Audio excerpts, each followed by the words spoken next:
నిజమే, అలిసిన వానికి నెమ్మది కలుగజేయుడి, ఇదే నెమ్మది ఇదే విశ్రాంతి అని చెప్పినవాడు. నత్తివారి పెదవుల చేతను అన్య భాషలతో ఈ జనులు మాట్లాడుచున్నాడు, ఆయనను వారు విననొల్లిరి. కావున వారు వెళ్లి వెనుకకు మొగ్గి విరుగబడి చిక్కుబడి పట్టబడుకున్నట్లు ఆజ్ఞ వెంబడి ఆజ్ఞ, సూత్రం వెంబడి సూత్రము, కొంత ఇచ్చట కొంత ఎచ్చట యెహోవా వాక్యము మీకు వచ్చును. కాబట్టి యెరూషలేములోనున్న ఈ జనులను ఏలు అపహాసకులారా, యెహోవా వాక్యము వినుండి. అంటే దేవుడి యొక్క కృప ఎంత విస్తారంగా ఉందంటే, వీళ్ళ యాజకులు వీళ్ళ ప్రవక్తలు తాగుబోతు స్థితిలో ఉన్నా అక్కడి నుంచి ఓ ప్రవక్త వచ్చి ప్రవచిస్తాడంట, ఇక్కడి నుంచి ఓ ప్రవక్త వచ్చి ప్రవచిస్తాడంట, అక్కడి నుంచి వేరే భాషలో వచ్చిన ఆయన నత్తి మాటలతో ప్రవచిస్తాడంట, అక్కడో వాక్యం ఇక్కడో వాక్యం, వీళ్ళకు ప్రవచనాల రూపంలో దేవుడు మాట్లాడి, అయ్యా తాగుబోతులైన వాళ్ళారే కొంచెం ఈ వాక్యం వినండి లేకపోతే మీరు పట్టబడతారు అని దేవుని వాక్యాన్ని వాళ్ళ దగ్గరికి పంపిస్తున్నాడు. మనం చదువుతాం కదండి, ప్రవక్తలు, చిన్న ప్రవక్తలు, పెద్ద ప్రవక్తలు. ఇప్పుడు యెషయా పెద్ద ప్రవక్త కదా.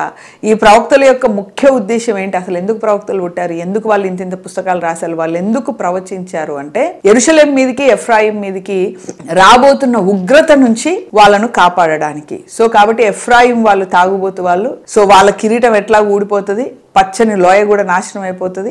అందులో ఎవరైనా మంచోళ్ళు ఉన్నారయ్యా యాజకులు ప్రవక్తలు, వాళ్ళకైనా ఒక మాట చెప్దామంటే వాళ్ళు కూడా తాగుబోతులే, దర్శనాలు మత్తులో చూస్తూ ఉన్నారు వాళ్ళు. సో కాబట్టి అక్కడో ఆజ్ఞ ఇక్కడో ఆజ్ఞ, అక్కడో సూత్రం ఇక్కడో సూత్రము, అనేక మందిని దేవుడు పంపించి దేవుడు వాళ్లకు ఆ ప్రవచనాల ద్వారా, చిన్న ప్రవక్తల ద్వారా, అనేక మంది ద్వారా వాళ్ళతో మాట్లాడుతున్నప్పుడు చెప్తున్నాడు, అయ్యా మీరు వినండి, మాట వినండి. అర్థమవుతుందండి?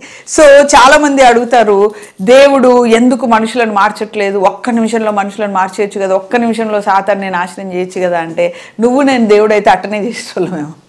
అవునా, నీ మైండ్ సెట్ నా మైండ్ సెట్ అట్టాగే ఉండేది. కానీ వాక్యము దేవుడి గురించి ఏం చెప్తుందంటే, ఆకాశంలో ఉన్న దేవదూతలు దేవుని నిరంతరం పరిశుద్ధుడు పరిశుద్ధుడు మహిమ మహిమ మహిమ అని నిరంతరం పొగుడుతున్నారంటే, ఎందుకంటే నీ తీర్పులు న్యాయమైనవి, నీ తీర్పులు ఘనతగలవి అని పరలోక రాజ్యంలో దేవదూతలు నిరంతరం ఆయన పొగుడుతున్నారంటే, ఎందుకంటే ఆయన తీర్పులు న్యాయమైనవి. దేవుడు మనల్ని మరబొమ్మలాగా చేసేసి ఆయన రిమోట్ కంట్రోల్ లాగా మనల్ని ఆడించట్లా, ఫ్రీ విల్ తో దేవుడు మనల్ని చేశాడు. There is something called free will. నువ్వు తాగుబోతు అవుతావా, నీ ఫ్రీ విల్. తిరుగుబోతు అవుతావా, ఫ్రీ విల్.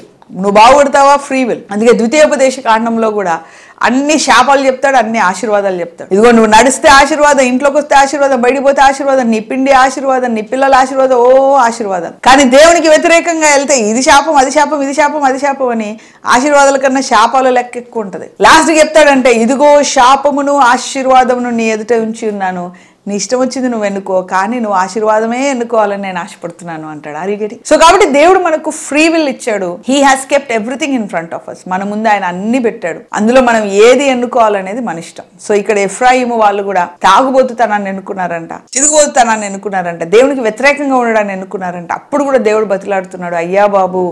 అంటే ఈ ప్రవక్తలు అంటే ఎవరో తెలుసా, పాడయ్యే వాళ్ళని బతిలాడుకునేటోళ్ళే ప్రవక్తలు.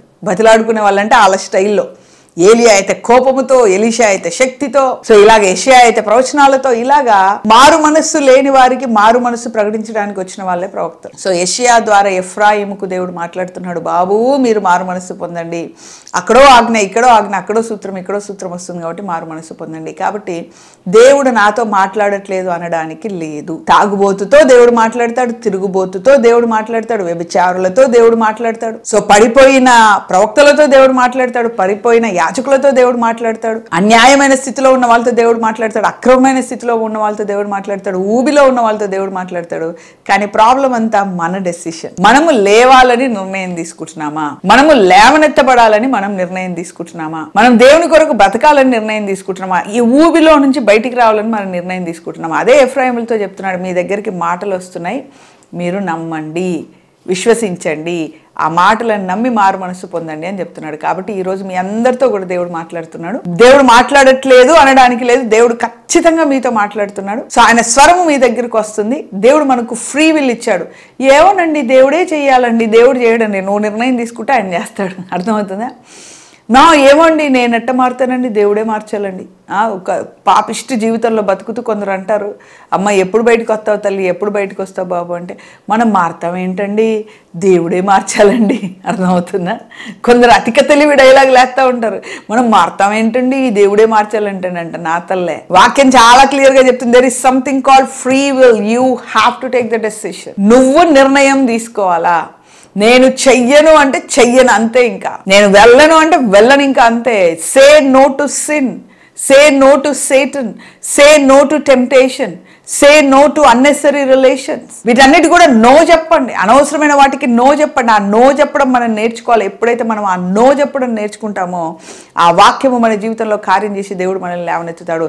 తాగుబోతులకు కూడా దేవుడు చెప్తున్నాడు, నువ్వు నో చెప్పాలి ఆ తాగుడికి. తిరుగుబోతులకు చెప్తున్నాడు, you have to say no అని. దేవుడే మార్చాలండి. అలాంటి ఓవర్ యాక్షన్లు పరలోకంలో పనికిరావు. There is clear cut instruction. ఆకాశములు యెహోవా వశములు, భూమిని నరుకిచ్చాడు. సో జీవమరణములు నాలుక వశములు. శాపమును ఆశీర్వాదం నీ ఎదుట పెట్టాను, నువ్వు శాపమే ఎన్నుకోవాలి, నువ్వు పశ్చాత్తాపడాలి, నువ్వు క్రీస్తుని హృదయములో ఒప్పుకొని నోటితో మాట్లాడాలి. ఇవన్నీ కూడా నువ్వు నేను చేయాల్సిన పనులు. It is not like something ఆటోమేటిక్గా జరిగిపోద్ది, దేవదూతలు వచ్చి చేసేస్తాయా నన్ను ఆటోమేటిక్గా అయితే. No no no no no. There is something called your decision, there is something called your free will, there is something called your own lifestyle modification. దానికి నువ్వు నిర్ణయం తీసుకొని నన్ను నేను మార్చుకోవాలి, నేను పాపానికి నో చెప్పాలి, నేను బాగుపడాలి, ఈ ఊబిలోంచి నేను బయటికి రావాలి, ఈ తాగుడులోంచి నేను బయటికి రావాలి, ఈ సిగరెట్లోంచి నేను బయటికి రావాలి, తాగుబోతుతనం నుంచి నేను బయటికి రావాలి. ఏమనంటే చేతబడి చేశారంటారు, ఏమనంటే దయ్యం అంటారు. నువ్వు ఆపు కొంచెం. చేతబడికి నిన్ను ఓవర్టేక్ చేసేంత శక్తి దేవుడు ఇవ్వలేదు. సాతాను నీ మైండ్ ని కంట్రోల్ చేసేంత శక్తి దేవుడు నీకు ఇవ్వలేదు. రక్తములో శక్తి ఉంది, వాక్యములో శక్తి ఉంది. తీవ్ర మకరము, వంకరమకరము, సముద్రం మీద ఉన్న మకరము, బలమైన గట్టిదైన ఖడ్గము చేత లయపరచబడు అని దేవుడు చెప్తున్నాడు. ఆ లయపరిచే ఖడ్గాన్ని, వాక్యాన్ని మనం పట్టుకొని ఒక డెసిషన్ తీసుకొని, పరిశుద్ధాత్ముడా నాకు సహాయం చేయి ఈ డెసిషన్లో అంటే దేవుడు మనకు ఖచ్చితంగా సహాయం చేస్తాడు. కాబట్టి దిస్ ఈజ్ యువర్ డెసిషన్. నీ అడిక్షన్ ఏంటి? దేనికి అడిక్ట్ అయ్యావు? పోర్నోగ్రఫీకా, చెడ్డ చూస్తున్నావా, ఎంటర్టైన్మెంట్కా, పబ్బులకా, తాగుడుకా, తిరుగుడుకా? కొందరు బాయ్ ఫ్రెండ్కి అడిక్ట్ అయిపోతారు, ఒకడు పోతే ఇంకోటి ఉండాలి, అంతే అడిక్షన్. గర్ల్ ఫ్రెండ్స్కి అడిక్ట్ అయిపోతారు, ఒకరు పోతే ఒకరు ఉండాలంతే. ఇంకా రిలేషన్స్, అడిక్షన్స్, చాలామంది రిలేషన్స్, అన్నెసరీ రిలేషన్స్, పెళ్ళైనా కూడా మళ్ళీ వేరే ఒకరు కావాలి, భయంకరమైన అడిక్షన్స్. వీటన్నిటి నుంచి నువ్వు విడుదల పొందాలంటే you have to take decision. నువ్వు నిర్ణయం తీసుకొని నువ్వు దేవుడి దగ్గరికి రావాలా. నువ్వు ఎప్పుడైతే నిర్ణయం తీసుకొని I will come out of it, నాకు ఈ అన్నెసరీ బాయ్ ఫ్రెండ్స్ వద్దు, ఈ అన్నెసరీ గర్ల్ ఫ్రెండ్స్ వద్దు, నాకు ఈ పోర్నోగ్రఫీ వద్దు, నాకు ఈ అన్నెసరీ రిలేషన్స్ వద్దు. కొందరు ఏ రిలేషన్ పెట్టుకోరు, అందరిని ఎంటర్టైన్ చేస్తుంటారు. అవునండి, అందరిని ఎంటర్టైన్ చేస్తారు, ఆశలు పుట్టించి ఆయన ఊబిలో పడేసి వీళ్ళ పెళ్ళి వీళ్ళు చేసుకుంటారు. అట్లాంటి కార్యాలు కూడా చేయొద్దు. That is also called lust. అది కూడా లస్ట్ అంటారు. సో అవతలి వాళ్ళకి ఆశలు పుట్టేటట్టు బిహేవ్ చేస్తారు, వెకిలి చూపులు, వెకిలి నవ్వులు అన్నీ నవ్వుతారు.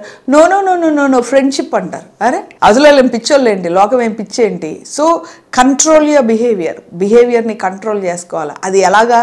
నీ డెసిషన్ వల్లే జరుగుద్ది, నా డెసిషన్ వల్లే జరుగుద్ది.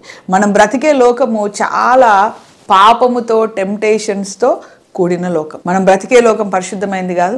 There are lot of temptations, there are lot of provision. పాపం యొక్క ప్రొవిజన్ విస్తారంగా ఉంది. దాన్ని జయించాలంటే అక్కడి నుంచో మాట, ఇక్కడి నుంచో మాట నీకు వస్తూనే ఉంటుంది. అంటే మీ అమ్మ వాక్యం చెప్పేటప్పుడు, మీ అమ్మ వాక్యం వినేటప్పుడు నీకు ఓ మాట తగులుద్ది. అలాగే చర్చికి వెళ్తున్నప్పుడు ఓ మాట నీకు తగులుద్ది. అలాగే ఎవరైనా వాక్యం గురించి డిస్కస్ చేస్తున్నప్పుడు ఓ మాట నీకు తగులుద్ది. ఇలాగ అక్కడో మాట, ఇక్కడో మాట, అక్కడో మాట, ఇక్కడో మాట నీకు తగులుద్ది.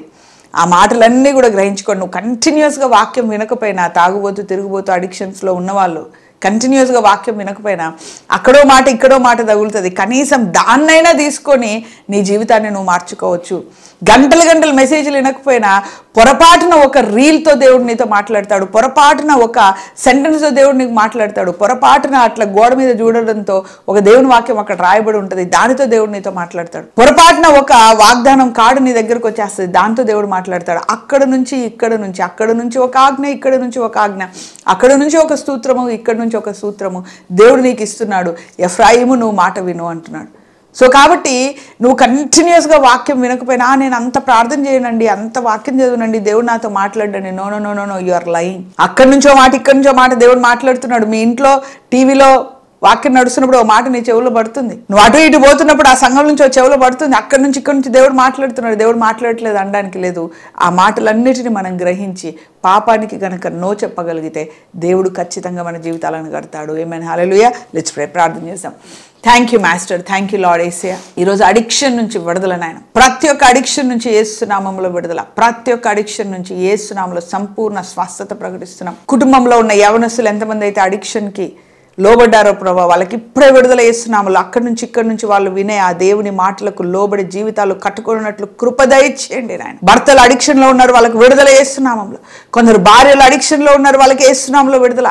ఎంటర్టైన్మెంట్ అడిక్షన్ నుంచి విడుదల, ఆల్కహాల్ అడిక్షన్ నుంచి విడుదల, పార్నోగ్రఫీ అడిక్షన్ నుంచి విడుదల, డ్రగ్స్ అడిక్షన్ నుంచి విడుదల, స్మోకింగ్ అడిక్షన్ నుంచి విడుదల, అయ్యా నా బాయ్ ఫ్రెండ్ అడిక్షన్ నుంచి విడుదల, గర్ల్ ఫ్రెండ్ అడిక్షన్ నుంచి విడుదల, అన్నెసరీ రిలేషన్స్ అనే అడిక్షన్ నుంచి విడుదల, సంపూర్ణ విడుదల యేసు నామములో ప్రకటిస్తున్నాం తండ్రి. Lord we declare complete deliverance of master, freedom of master. ఆ ఇంట్లో ఉన్న నాయన ప్రతి ఒక్క ఇన్ఫ్లుయెన్స్ నుంచి విడుదల ప్రకటిస్తున్నాం. సొంత నిర్ణయం తీసుకునే శక్తి బిడ్డలకు ఇచ్చి ఈ వాక్యము ఒక్క మాట 2 మాటలు ఎవరైతే విన్నారో అక్కడి నుంచి ఇక్కడి నుంచి ఈ దేవుని ఆజ్ఞలు ఎంతమంది అయితే వింటున్నారో వాళ్ళు నిర్ణయం తీసుకొని నో చెప్పి కుటుంబాలు కట్టబడి, జీవితాలు కట్టబడి, అయ్యా తండ్రి నాయన ఈ తాగుడు తిరుగుడు వీటి నుంచి వాళ్ళు బయటకు వచ్చినాయన సంతోషముతో నాయన వాళ్ళ జీవితాలు గడుపునట్లు నీ కృప దయచేయమని యేసు నామములో ప్రార్థిస్తున్నాం తండ్రి. Amen, amen, amen. Praise the lord, amen. Let there be addiction free life, addiction free family, addiction free lifestyle. ఈ రోజు నుంచి యేసుక్రీస్తు రాకడ వరకు మీరు ఆ స్వాతంత్రంలో మీరు బ్రతుకుదురుగాక. ఆమేన్. డోంట్ వరీ, ఒకవేళ నువ్వు అడిక్షన్లో ఉన్నా God is talking to you. అక్కడో మాట ఇక్కడో మాట దేవుడి మాట నీ చెవులో పడుతుంది, దాన్ని నెగ్లెక్ట్ చేయమాక. దేవుడి దగ్గరికి రా, నువ్వు నిర్ణయం తీసుకొని రా, పరిశుద్ధాత్మ నీకు సహాయం చేస్తాడు. నిర్ణయం తీసుకొని రా, వాక్య ఖడ్గం నిన్ను విడుదల చేస్తుంది. All that God wants from you is your decision. Amen. He's ready to do everything for you. నీ కొరకు ప్రతి ఒక్కటి చేయడానికి కూడా దేవుడు ఇష్టపడుతున్నాడు. కానీ ఆయన నీ నుండి కోరుకునేది మాత్రం ఒక డెసిషన్.